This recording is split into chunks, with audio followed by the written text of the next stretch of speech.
Nous sommes ici au siège de la Commission électorale nationale autonome Sénat. Le positionnement des partis sur la liste électorale unique est à présent fait. L'Union progressiste occupera la première place sur le bulletin et sera bien évidemment suivie du bloc républicain. C'est la décision finale issue du tirage au sort qui a eu lieu ce jour, jeudi 4 avril 2019, en présence du président de la Sénat et des représentants des partis.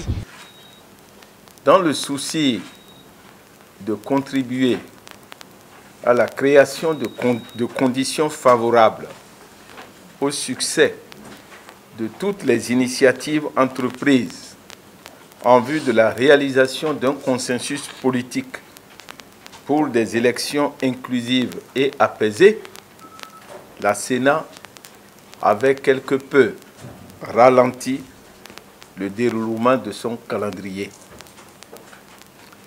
Mais devant le constat de l'échec des négociations politiques et suite aux recommandations de la réunion des présidents des institutions de la République avec le chef de l'État le 1er avril 2019, ainsi qu'aux décisions du Conseil des ministres du 3 avril de poursuivre le processus électoral des législatives du 28 avril 2019, la Sénat, qui n'est qu'un organe technique d'exécution des lois et des règlements, se trouve dans l'obligation de relancer la mise en œuvre de son calendrier préalablement établi.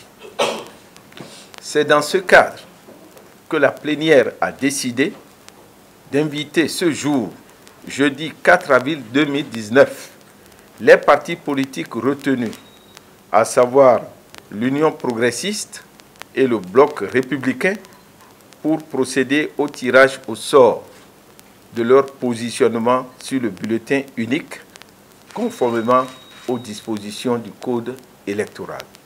Nous allons prendre l'avis des journalistes qui ont pris part à cette conférence de presse. Bonjour. Bonjour. Alors, après ce tirage au sort, oui, je crois que c'est déjà une chose importante. Nous, en tant que, disons, journalistes, nous avons assisté quand même à une scène qui a été bien faite. Et nous avons remarqué quand même que ça s'est passé dans une sobriété correcte.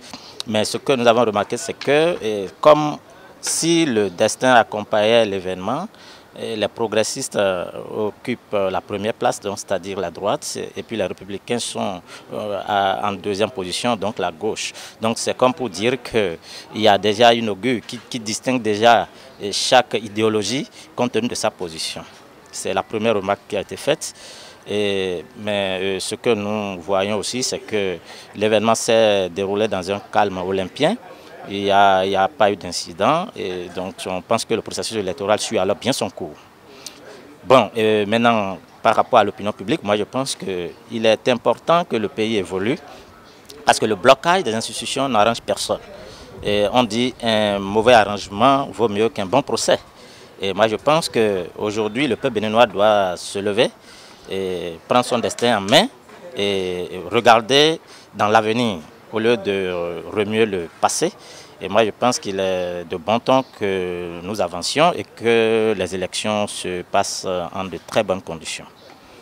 alors nous avons remarqué que les événements aujourd'hui se sont déroulés dans de très bonnes conditions.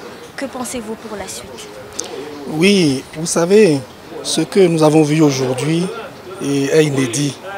Et deux partis qui vont à ces élections législatives prévues pour le 28 avril prochain.